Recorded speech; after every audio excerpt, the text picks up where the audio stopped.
Hello there, it's me. Just talking over myself at the beginning here just to explain that I made a bit of a mistake with the audio for these Mario Maker videos, and basically it was just I didn't set the audio up correctly in OBS, and the result is that the game audio is far too loud compared to what I'd like, so you may find it difficult to hear me through these videos. I can only apologise. It was due to the batch recording that I did. It affects the first 5 Mario Maker videos, but it will be fixed after that. So I didn't want to delete them. I wanted to upload them anyway because we beat a fair few levels during that time. But yes, it will be fixed by episode 6. So apologies for that, but fair warning. Thanks very much. A much more challenging 2D platform. And the reason it's going to be much more challenging is because we're going to be playing super expert levels. And we're going to start just playing the most popular super expert courses of all time. So here we have 20-second run, POW and on-off block. Try to use the power block and shells to activate the on-off switch. This is CQC 2WX DDG. I'm just going to get straight into it. Now, how this series is going to work exactly, I don't really know. It's kind of a work in progress, I think. Am I a super expert Mario Maker 2 player? No, is the answer to that question. I'm not. I probably wouldn't consider myself an expert Mario Maker 2 player. I'd say I'm... Okay, I need to hit that boost. I would say I'm an okay Mario Maker 2 player. However, I'm at this point where... Okay, so I'm going to need to jump and turn around and hit that on-off block. My Mario ability is like...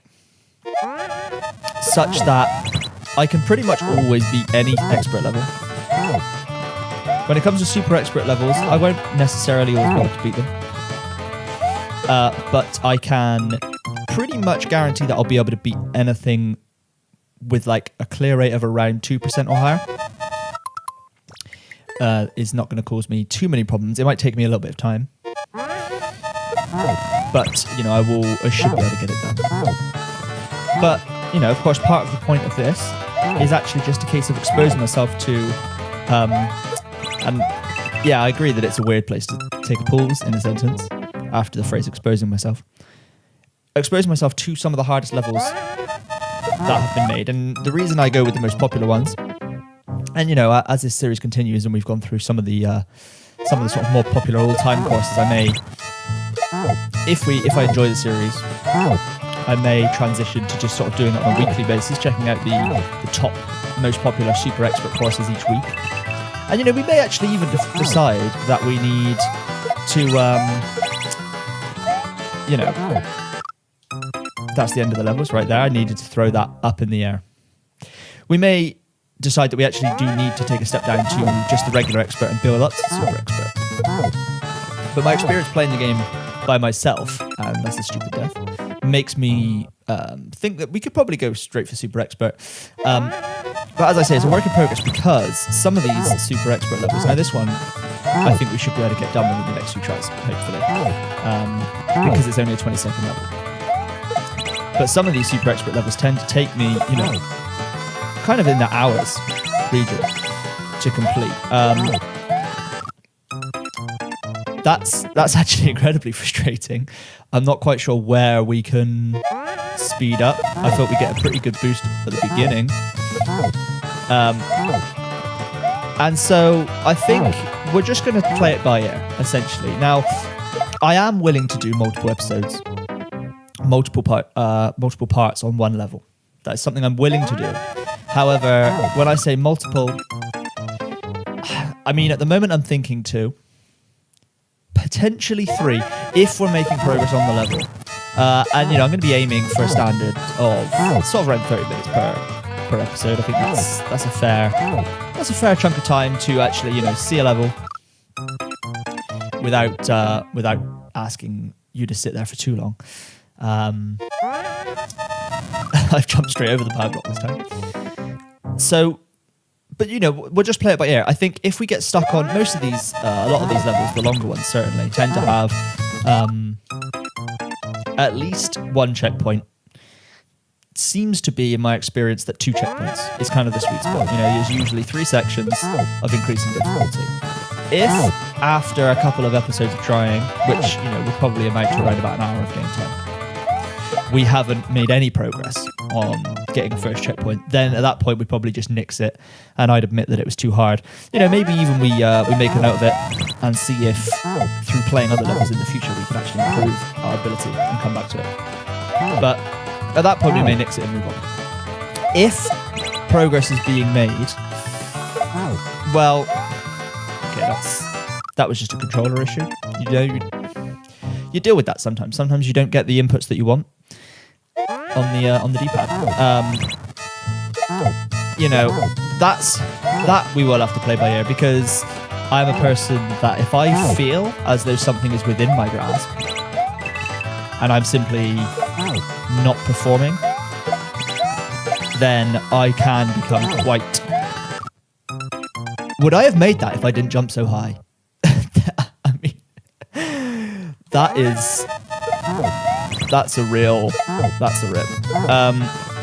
If I feel as though something is genuinely within my grasp, I am quite obsessive. I will quite obsessively stick at it until I get it done. And so I have it in me to play a single Mario level if I'm making, even if it's only slow progress, I have it in me to play it for hours.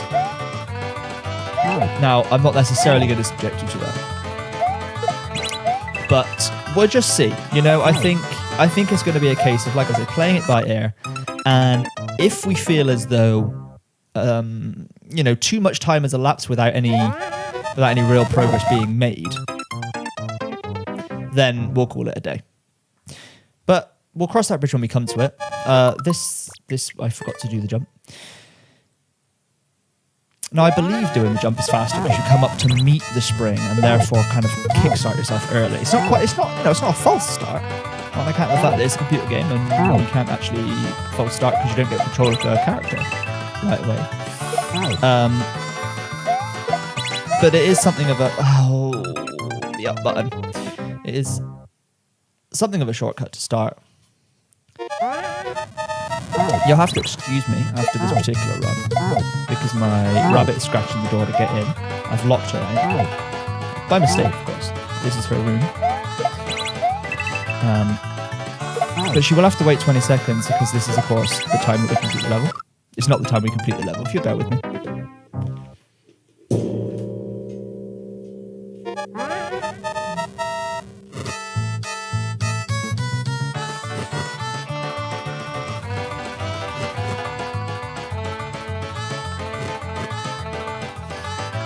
Obviously, we're going to start again. You don't tend to complete speedrun levels by standing still for 10 seconds at the start. Now, you may hear some scuttering around now that the rabbits entered the room. There's not really much I can do about that. It's the realities of living with a sentient being. But it's... I understand probably is purely a negative influence on your experience, but she brings me enough joy that unfortunately she's going to win out in this scenario. I'm sure anybody with pets can understand. And I'll be honest, this level's starting to frustrate me now because I feel we've basically completed it. I feel as though we've displayed the requisite skill of Mario ability to traverse all of the obstacles of the level. It's simply that the time is there's a very tight time. And you get these levels quite a lot, actually, where the time is kind of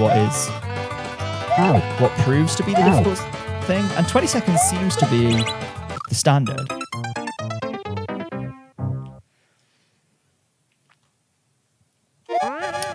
And, of course, we're going to keep going until we've completed it. But just know that I, like you, I'm sure, would really rather move on. And actually, the fact that this, I've been going for 10 minutes already, and I've yet to complete this level, is something of a point of embarrassment. And I understand there's probably people, who are getting ready in the comments already. That's probably not true. On account of it's quite presumptuous of me to imagine that people are both watching and care enough to leave a comment. But there are hypothetical people getting ready in the comments like, oh my god, you can't even do this one level that has a 1.11% clear rate. How are you ever going to defeat any of the other super expert levels? That's how they sound. And to them I refer you to the comment I made a moment ago, which is, I feel as though I've displayed that I have the ability to complete this level. Now, I must admit, speedruns is not really my jam, necessarily. I believe, with enough perseverance, I am an acceptable Mario player when it comes to just clearing obstacles. I am not as quick as some. I'm certainly not as good as some. There are some fantastic Mario players in the world. But I do okay. I do okay so as not to embarrass myself, I think. But speedrunning's not really something that I know. There are, I understand, tricks. That's one that I know. Jumping into the initial spring. There are others. I think potentially the only other place that we can actually speed up is here, because I think I'm occasionally still facing the wrong way as I land on that platform, and so I need to release the spiny into the on-off switch and then turn back around, still in the air, so as to preserve all my momentum, just like this. You understand how that's faster? I jumped too early. That was all that was. That was it. I actually think that was it. We had 2 seconds left. That's more than enough time. And we will get the occasional false input. Sometimes, you don't get the up throw when you want it. Sometimes you get the up throw when you don't want it. That's the nature of the D-pad. Now, I actually am on a search, a continual search. I've made the same mistake again. You see that stupidity.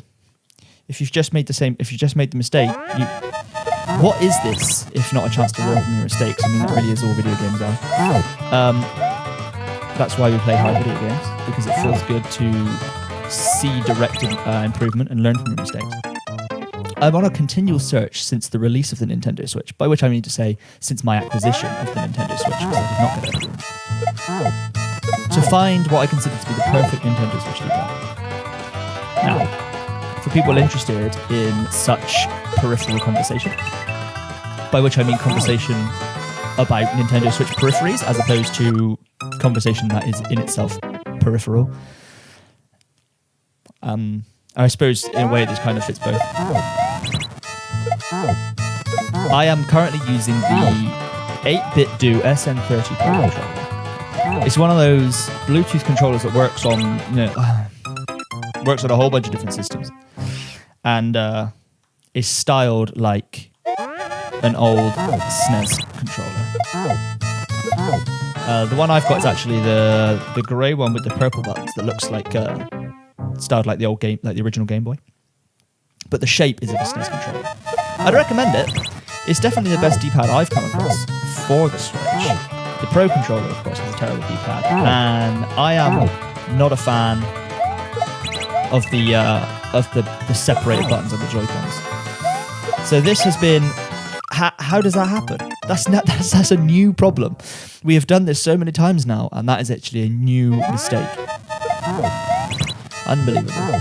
I've heard good things. I've heard rumblings on the internet of there's a fabled controller, and I believe it is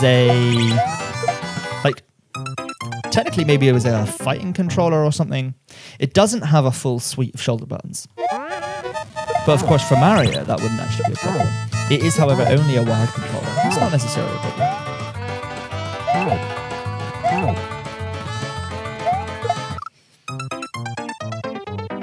So this SN30 Pro, it's pretty good. It's not perfect. The D-pad does move in its housing slightly. And as I say, you do get the occasional false inputs. However, far fewer false inputs, as I understand it, than the D-pad on the Switch Pro controller, which is a real missed opportunity as far as Nintendo's concerned, in my opinion. It's not a very good D-pad. And these are from the people that invented the D-pad. And really, for all intents and purposes, absolutely nailed it. First ball, they've knocked out the park. it feels as though ever since then they've just been iterating for the sake of iterating. You know, if it ain't broke, don't fix it. But of course, that's not Nintendo's attitude at all. Nintendo's attitude is actually kind of the exact opposite of that. As we can see with some of the dubious decisions that they make in lots of their hardware. Now, something that has now occurred to me that's going to become an issue as we hit the 15-minute mark. And, of course, I expressed disappointment not to have got this level done within 10 minutes. Not to have it done within 15 minutes is something of a travesty. However, if the next level that we come across isn't a 20-second speedrun level, we may struggle to get 2 episodes done in this... Did I say 2 episodes done in this episode? 2 levels done in this episode. That's okay. I mean, we can see where we get on. If we need to go on a little bit longer than the agreed upon half an hour run time, then we can. We can also, of course, split it and come back. As I say, we're really playing it by ear. We're going to learn as we go. I thought that was it. That was like a pixel away. I think this is the key that's going to make the timing different. It's that slightly smaller jump to meet the spring. And I think after that, it's now just a case of putting it all together. As well as, of course, of getting this right. No! We missed the up input and I pressed it. I'm sure that I pressed it. That one hurts. I'm not going to lie to you, that one hurts.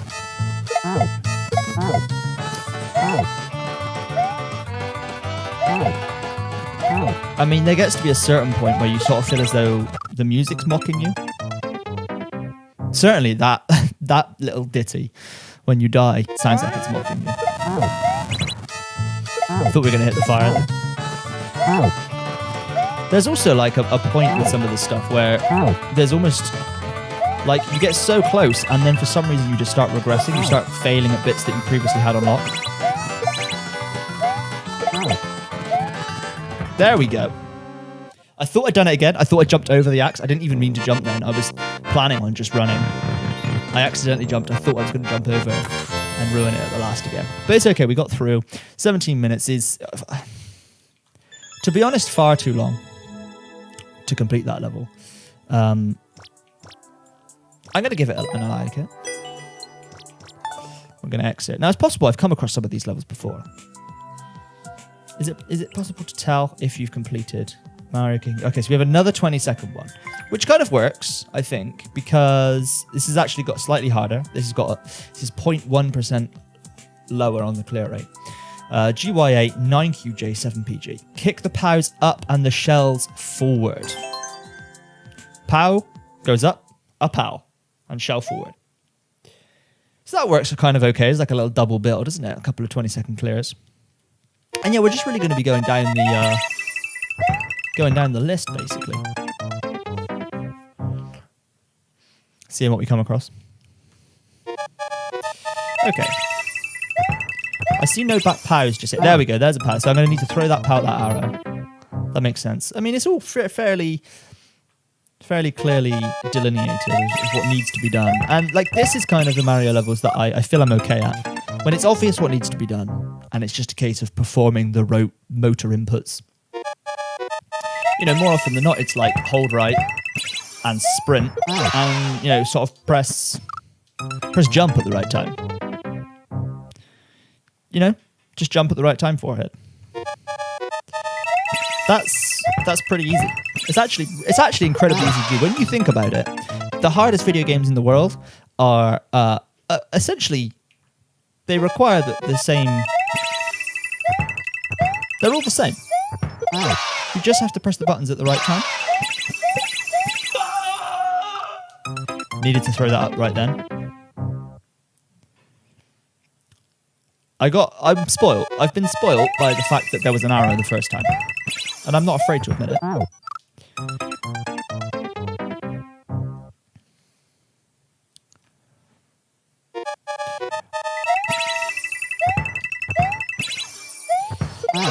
Now, what levels are we going to be playing? Do we have, I hear you asking, do we have any extra stipulations on which levels we're going to play? No. But my assumption is that I'm going to get tired more quickly of levels that are not in Super Mario World style, which is the style we're playing now, the 16-bit style. How has that happened? Feels to me the perfection of this game, to be honest with you. I like the variety of obstacles that you get. The design of the level, the way that the game mechanics in Super Mario World encourage level design fits with the kind of levels that I find fun to play. I'm also a huge fan of the spin jump. Like, here's the thing, my understanding, and I've not played actually a ton of this game, so my understanding of this game is fairly limited. But I've played enough. And like, I think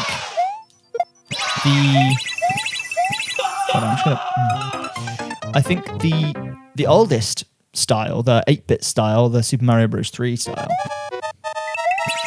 you can only jump. The newer style, the sort of 3D or Super Mario Bros. U Deluxe, is there two now? I think there's actually there's 4 styles, I believe. Right? You've got all sorts of moves available to you. It's overwhelming. 16-bit is the sweet spot. You know, it's the Goldilocks of the Mario styles, where you've got jumps, spin jumps. That's basically it. That's a really hard section right here. So I might have to go silent as we get there again. I apologize.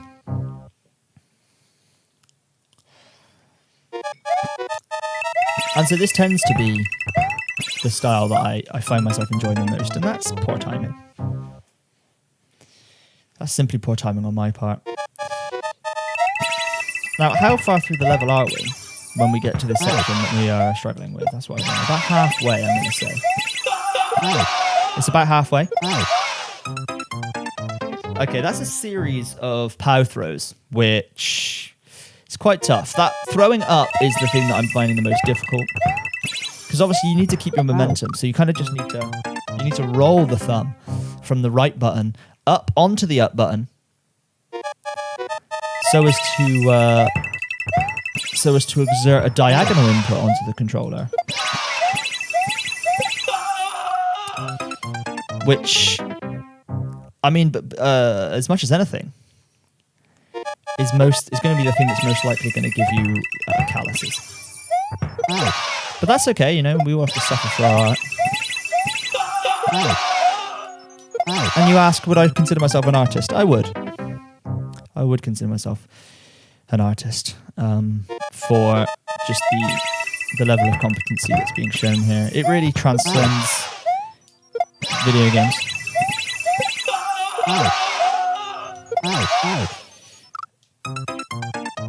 That power block appeared to disappear as I jumped into it. Now, I'm not entirely sure what that means.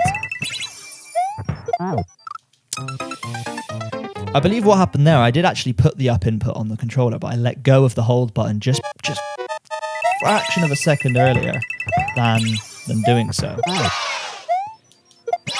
Like, I think you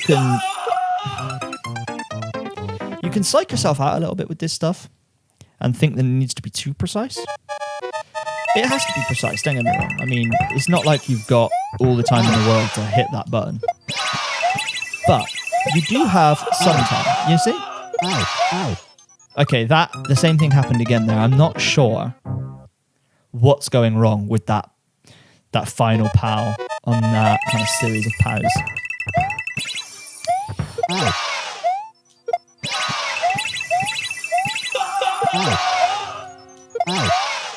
There we go, we've got it. No! I thought we were going to sight read that section. I felt really good about it, to be honest with you. I'm loath to stop holding right and sprint now because it feels as though the momentum required for the level kind of expects you to be doing that. But I could feel it. I could feel, as I was going up those falling platforms, that I was just slipping a little bit too far to the right. I could feel it, but I didn't know how to correct it. You know, I was scared.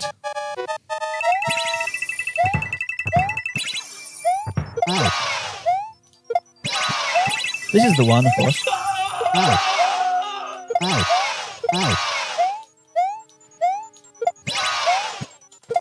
No!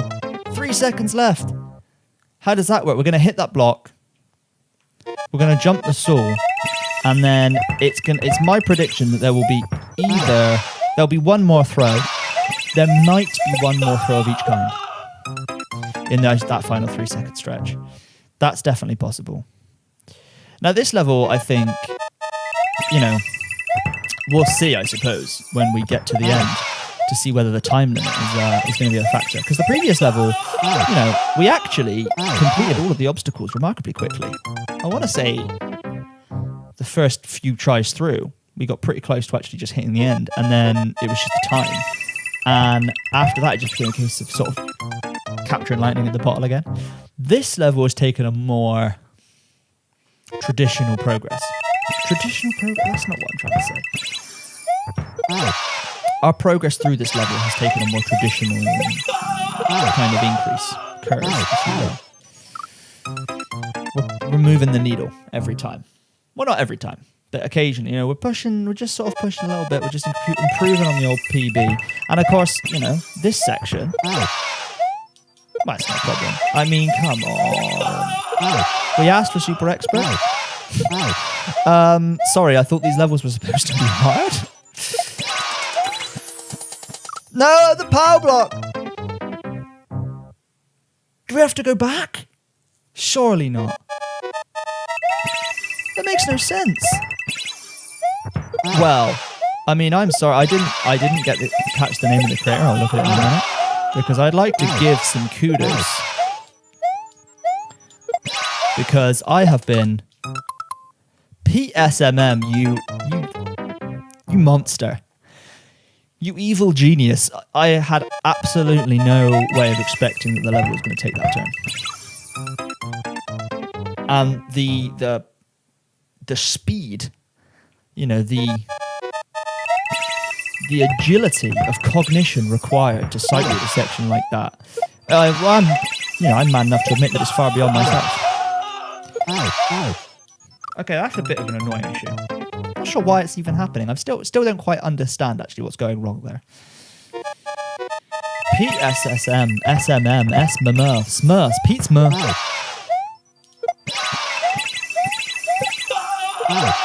You know, I resent, in a lot of ways I resent you. But with that resentment, there is, of course, equal and opposite admiration. Have to admit it's there. That's not to say that I will let you beat me. You will not beat me. Okay. Yeah, there is an argument that in pausing the game just to find out the person's name and, you know, grant them the title of evil genius. And the fact that I'm spending so much time and so much energy trying to best a challenge that he put together. And of course, Pete SMM, SSM, I can't even remember his name. Who even knows his name, right?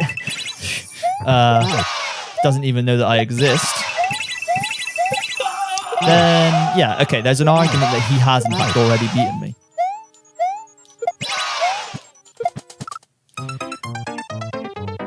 But that's not an argument I want to hear right now. And actually, you're supposed to be on my side. Is it that much to ask for you just to support me?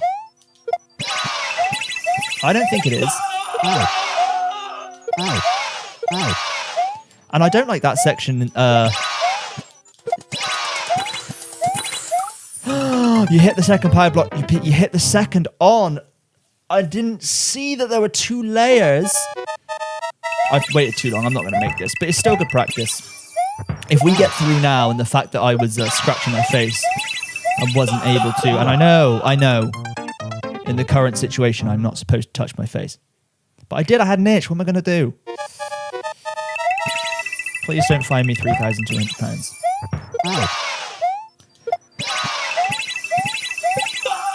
I didn't realise that there were 2 layers of the on-off of the bricks, so that you can hit the switch and remain above the spikes. It's actually, I gotta say, this level's great. This level's really great. I think this is a better design level than the first one. So far we've played the most popular and the second most popular Super Expert levels of all time that have ever, in the history of the existence of Super Mario Maker 2, been created and submitted to its online servers. And so far, our opinion, based on the sample, is the direct inverse of the consensus. So I think probably what we've actually reasoned out here is that we are, I wouldn't say better than everyone, but I wouldn't necessarily be too uncomfortable with you saying that, should we say.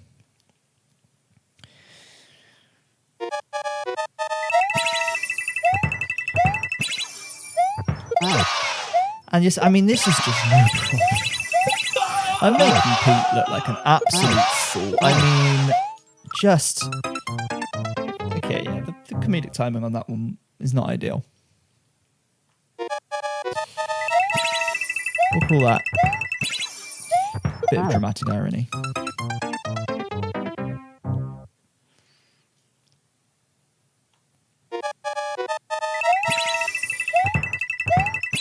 Now, I'll tell you what we're going to do is we're actually going to test a theory, which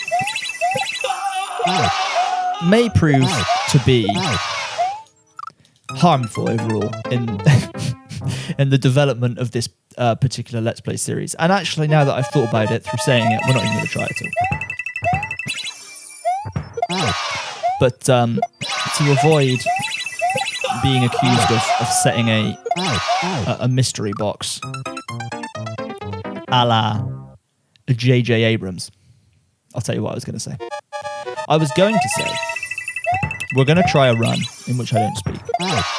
We're going to try going with some radio silence. And we're going to see if the potential extra cognitive function that we can divert purely to the game and away from the shaping of the mouth and the control of the tongue to create the necessary consonants and vowels in such an order as to resemble something approaching understandable English. And we're going to see if that rerouting of brain function towards the game could actually just give us the little boost that we need. But of course, the ramifications, I think ramifications may be the wrong word, the implications of such a discovery, if in fact we discovered that it was the case, that silence improved our performance. The thwomp! No, I was too scared of the souls, and then the thwomp in a twist that just nobody could have predicted, except of course the fiendish devil Pete SMM. The thwomp became an issue, a completely unforeseen issue.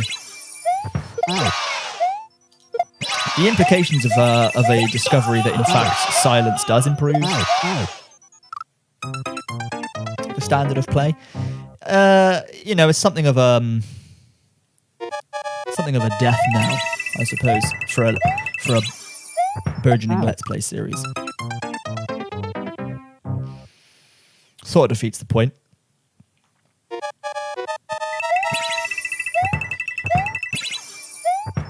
Of course, it may be required in short bursts.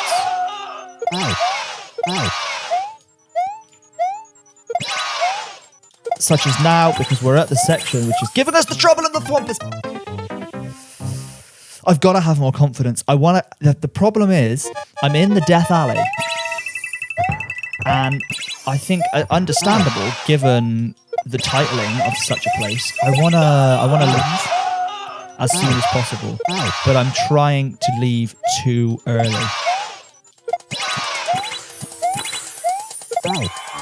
We've done it. We've completed the level.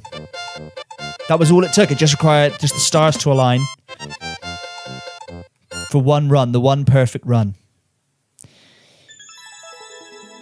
And it's about perfect time. And we're going to give him an I like it. PSMM. We're going to give you an I like it. And I want you to know that it's begrudging.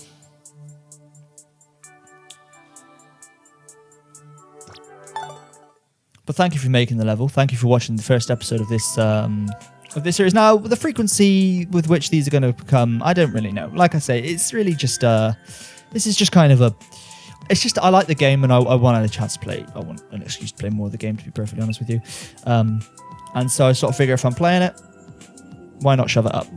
So thanks very much for watching, and hit the buttons at the bottom of the video. Subscribe if you want to see more, and I'll catch you next time. Thank you very much.